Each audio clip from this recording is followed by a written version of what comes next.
میں ہے پتھر کی چوٹ، گر حوصلہ نہ ہو تو بے ثمر رہو۔ اب میں یونیورسٹی کے ایک ایسے معزز اور ہر دل عزیز استاد کو خطاب کی دعوت دینا چاہتا ہوں جن کی بے پناہ صلاحیتوں، مثبت طرز فکر اور دانشورانہ رہنمائی سے اس ادارے کے بے شمار طلبہ فیض اٹھا رہے ہیں۔ ڈاکٹر محمد محب الحق، assistant professor, department of political science, تشریف لائیں۔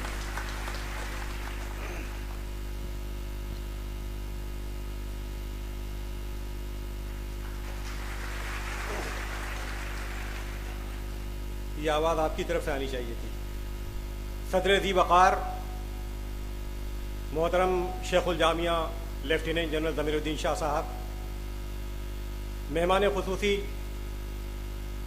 وزیر تعلیم حکومت کیرلا جناب عزت مآب عبدالرب صاحب، دیگر مہمانان، اساتذہ اکرام اور شام مصر اور شب شیراز کے متوالوں، سرزمین علی گڑھ پر بلند والا آکاش کو جھکانے والوں، مادر علمی کے قدموں میں جس آکاش کو آپ جھکاتے ہیں اور پھر اس سرزمین پر باطل کو شکست فاش دینے والوں، سر سید کے چمن کے نونہالوں، عزیز طلبہ و طالبات، السلام علیکم۔ نشان راہ دکھاتے تھے جو ستاروں کو، نشان راہ دکھاتے تھے جو ستاروں کو، ترس گئے ہیں کسی مرد راہ داں کے لیے، نگہ بلند سخن دل نواز جاں پرسوز، یہی ہے رخت سفر میر کارواں کے لیے۔ ہزاروں سال نرگس اپنی بے نوری پہ روتی ہے، بڑی مشکل سے ہوتا ہے چمن میں دیدور پیدا۔ آج میں سب سے پہلے محسن قوم، جواد الدولہ، عارف جنگ، ڈاکٹر سر سید احمد خان بہادر کے خراج عقیدت پیش کرتا ہوں اور ان کے 158ویں یوم پیدائش کے موقع پر تمام علیگ برادری کو مبارکباد پیش کرتا ہوں۔ 1857 عیسوی کے غدر سے عام طور پر شروعات کی جاتی ہے کہ ہندوستان میں مسلمانوں کی تباہی کی داستان 1857 سے لکھی جاتی ہے، لیکن اگر آپ تاریخ کے اوراق کا مطالعہ کریں تو 1757 عیسوی میں ہی بیٹل آف پلاسی کی جنگ سے مسلمانوں نے انگریزی استعماریت کے خلاف مسلح جدوجہد کا آغاز کر دیا تھا۔ غیور قومیں جلدی شکست نہیں کھاتی، نہ شکست مانتی ہیں، لہذا تقریباً 100 سالوں تک 1757 سے لے کر 1857 تک مسلمان چھوٹی بڑی جنگیں انگریزوں کے خلاف لڑتے رہے۔ 1857 کا غدر یا شورش، یا جسے عام طور پر پہلی جنگ آزادی کہا جاتا ہے، اس کے بعد مسلمانوں کی تباہی اور بربادی کی داستان آپ کے سامنے ہے۔ سر سید کو جس چیز نے سب سے زیادہ متاثر کیا وہ غدر تھا 1857 کا۔ 1857 کے غدر کے بعد ایک سب سے بڑا مسئلہ یہ تھا کہ ایک وہ قوم جس نے تقریباً 500 سال تک اپنی عظمت کے پرچم لہرائے تھے، لال قلعہ اور قطب مینار کی بلندیاں جس کی عظمت اور سطوت کا اعلان کر رہی تھیں، آج وہ قوم بے سر و سامان تھی۔ وہ نواب زادے، وہ رئیس، وہ قلعہ معلیٰ میں پرورش پانے والے لوگ سڑکوں کی خاک چھان رہے تھے، اور کسی مورخ نے لکھا کہ دلی سے لے کر میرٹھ تک کوئی شاہراہ پر کوئی ایسا پیڑ نہیں تھا جس پہ کسی مسلمان کی لاش نہ لٹک رہی ہو۔ ایسے دور میں سر سید احمد خان کے سامنے مسئلہ یہ درپیش تھا کہ مسلمانوں کی جو حالت ہے اس کا علاج کیا جائے۔ سب سے بڑی مصیبت یہ ہوتی ہے کہ جب علاج دریافت کرتے ہیں، اگر بیماری کی تشخیص صحیح نہ ہو تو علاج کبھی صحیح نہیں ہو سکتا۔ اور پروفیسر عارف الاسلام نے اپنی کتاب میں صحیح لکھا ہے کہ اگر سر سید احمد خان بھی وہی علاج ڈھونڈتے جو اب تک لوگوں نے ڈھونڈا تھا تو تاریخ کے اوراق میں صرف یہ ہوتا کہ سر سید احمد شہید ثانی کے نام کا اضافہ ہو جاتا۔ سر سید نے تلوار نہیں اٹھائی انگریزوں کے خلاف، بلکہ انہوں نے مسلمانوں کی بیماری، مسلمانوں کے مرض، مسلمانوں کے مرض کی تشخیص کی، اور جو علاج دریافت کیا وہ دریافت کیا جدید تعلیم، سائنسی تعلیم۔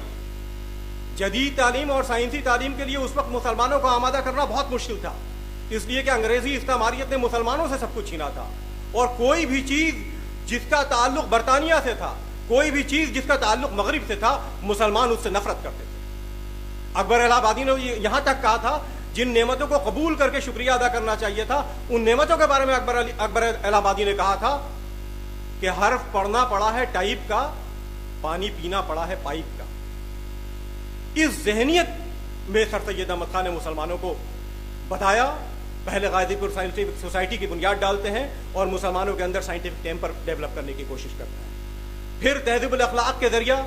وہ مسلمانوں کو جگانے کی کوشش کرتے ہیں اور کہتے ہیں کہ میں جانتا ہوں کہ سڑے ہوئے پانی میں اگر پتھر مارا جائے تو تھوڑی دیر کے لیے تعفن یا بدبو تو پیدا ہوتی ہے, لیکن پھر یہ احساس ہوتا ہے کہ ہم کیسے ماحول میں رہ رہے ہیں. سر سید نے تہذیب الاخلاق کے ذریعہ مسلمانوں کو جو جگانے کی کوشش کی اور ایک راہ ہموار کی, جس طرح سے ایک کسان پہلے کھیت میں اناج بونے سے پہلے کھیت کو تیار کرتا ہے, اس طرح انہوں نے مسلمانوں کو ذہنی طور پر تیار کیا. اور پھر محمدن اینگلو اورینٹل کالج کی بنیاد ڈالی. علی گڑھ مسلم یونیورسٹی کے طلبہ و طالبات کو اس بات پہ فخر ہونا چاہیے کہ آپ کا تعلق ایک ایسے ادارے سے ہے جس کے بارے میں گب نے کہا کہ Aligarh Muslim University is the first modernist Islamic institution in the world.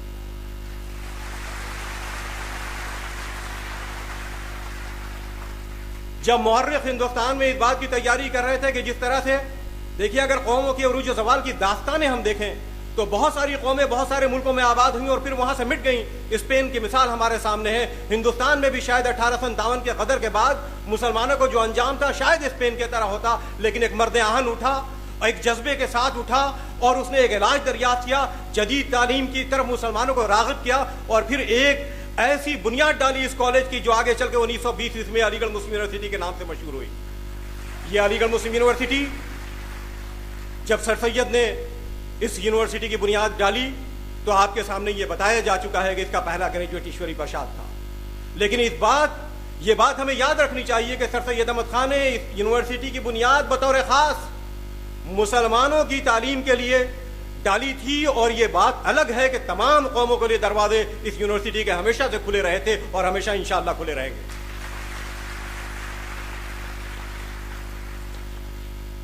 Us university کی اگر ہم دیکھیں بنیاد کے بعد جو سر سید کے کنٹریبیوشن کو اگر آپ یاد رکھیں, آج کے زمانے میں جب تہذیبی تصادم اور تہذیبی کشمکش کی بات کی جا رہی ہے, پوری دنیا میں مغرب اور مشرق, اسلام اور عیسائیت یا مغرب کے بیچ کے ٹکراؤ کی بات کی جا رہی ہے, سر سید احمد خان فاؤنڈر ہیں, پائنیئر ہیں انٹرفیتھ انڈرسٹینڈنگ کے. یہ پہلی سیریس کوشش تھی کسی مسلمان کے ذریعہ کہ بائبل کی کمنٹری لکھی جائے اور اس نیت سے لکھی جائے کہ بتایا جائے کہ عیسائی اور مسلمان کے بیچ میں کوئی ٹکراؤ لازمی طور پر فطری طور پر نہیں ہے, بلکہ یہ دونوں قومیں پوری دنیا میں امن و آشتی اور شاندار طریقے سے رہ سکتی ہیں. تو یہ سر سید کا سب سے بڑا کنٹریبیوشن ہے. ہنٹنگٹن کے آج کی یہ جو تھیسس جس میں وہ کہتا ہے کہ you can not love what you are unless you hate what you are not, sir Syed کی جو کمنٹری ہے بائبل پہ وہ اس بات کا جواب ہے کہ 2 قومیں 3 قومیں تمام قومیں ایک ساتھ شیر و شکر کی طرح رہ سکتی ہیں. اگر ہم دیکھیں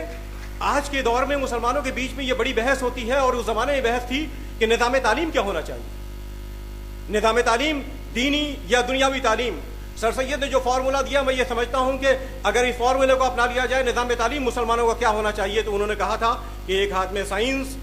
دوسرے پہ فلسفہ اور سر پہ لا الہ الا اللہ محمد رسول اللہ کا تاج ہونا چاہیے. یہ نظام تعلیم میں سمجھتا ہوں کہ پوری دنیا میں مسلمانوں کے لیے اگر کوئی نظام تعلیم آج کے زمانے میں, نہ آپ سوشل سائنسز کو ہیومینٹیز کو اگنور کر سکتے ہیں, نہ آپ سائنس کی اہمیت سے انکار کر سکتے ہیں, لیکن ساتھ ہی ساتھ اگر آپ کے سر پہ لا الہ الا اللہ محمد رسول اللہ کا تاج نہیں ہوگا تو وہی ہوگا کہ guided missile in the hands of misguided man. Sir Syed Ahmed Khan نے جو جواب دیا ولیم میور کی کتاب کا وہ ہمارے لیے آج مشعل راہ ہے. آج ہم دیکھتے ہیں کہ اگر کوئی ویڈیو بھی آ جاتا ہے اسلام کے خلاف یا مسلمانوں کے خلاف تو ہماری قوم جذباتی ہو کر ایسے پروٹیسٹ کرتی ہے جس کے نتیجے میں ہزاروں جانیں جاتی ہیں. سر سید نے یہ طریقہ نہیں اپنایا تھا. یہاں سے انگلستان تک کا سفر کیا اور جا کر کے ولیم میور کی کتاب کا مدلل جواب دیا, ان کو خود سمجھایا کہ آپ نے رسول اکرم صلی اللہ علیہ وسلم پہ جو الزامات لگائے ہیں وہ کس طرح غلط ہیں. میں یہ سمجھتا ہوں آج کے زمانے میں جب اسلام دشمنی بڑھ رہی ہے, اسلاموفوبیا بڑھ رہا ہے, اسلام کے خلاف لٹریچر میں اضافہ ہو رہا ہے, تو سر سید کی سنت پہ اگر عمل کریں کہ ہم اس کا جواب مدلل طریقے سے لکھ کر اور پڑھ کر دیں تو میں یہ سمجھتا ہوں کہ یہ سب سے بہترین قدم ہوگا. آخری بات میں کہنا چاہتا ہوں, یہ اکثر کہا جاتا ہے کہ سر سید سیاست سے نفرت کرتے تھے. کسی مفکر نے کہا کہ آپ جہاں کہیں بھی ہوں, سیاست میں آپ کو دلچسپی ہو یا نہ ہو, سیاست کو آپ میں دلچسپی ہے. سر سید جیسا جہاں دیدہ شخص جو مسلمانوں کی عظمت کو ریوائیو کرنا چاہتا تھا, وہ سیاست کو کیسے نظر انداز کر سکتے تھے. سر سید احمد خان نے 3 سیاسی تنظیمیں بنائیں, اور لوکل سیلف گورنمنٹ بل پہ جو سر سید کی اسپیچ ہے, جو سر سید کی تقریر ہے, میں یہ سمجھتا ہوں کہ مار کر آ رہا تقریر ہے, جس میں انہوں نے جان اسٹوارٹ مل کا حوالہ دیتے یہ کہا کہ اگر جمہوریت میں اکثریت کی آمریت قائم ہو جائے تو وہ جمہوریت نہیں ہوتی, بلکہ اکثریت کی آمریت کو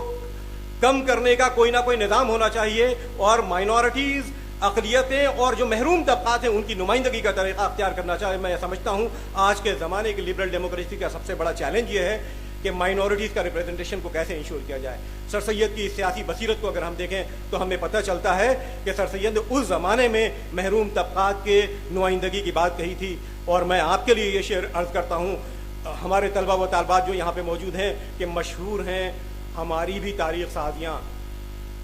مشہور ہیں ہماری بھی تاریخ سازیاں, ہم نے بھی انقلاب کو رستے دکھائے ہیں, ہم سے نظر ملائے گی کیا گردش جہاں, ہم نے تو بجلیوں کے نشے میں جلائے ہیں.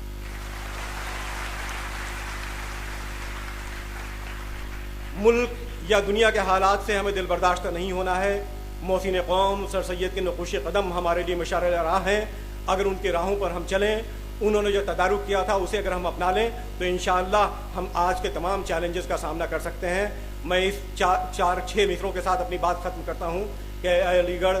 اے جواں قسمت دبستان کہن, اے علی گڑھ اے جواں قسمت دبستان کہن, اے کہ شمع فکر سے تابندہ تیری انجمن, تیرے پیمانوں میں لرزاں ہے شراب علم و فن, حشر کے دن تک پھلا پھولا رہے تیرا چمن, مشعل مینا سے روشن تیرا میخانہ رہے, رہتی دنیا تک تیرا گردش میں پیمانہ رہے. علی گڑھ زندہ باد, علی گڑھ پائندہ باد. بہت شکریہ جناب محب الحق صاحب. ہم ایسی متاثر کن اور اعلیٰ معیار کی تقریر کے لیے آپ کو دلی مبارکباد پیش کرتے ہیں. Thank you very much for voicing the concerns of a true Alligerian and representing the fine academic tradition of this institution. Ladies and gentlemen, Sir Syed, having fallen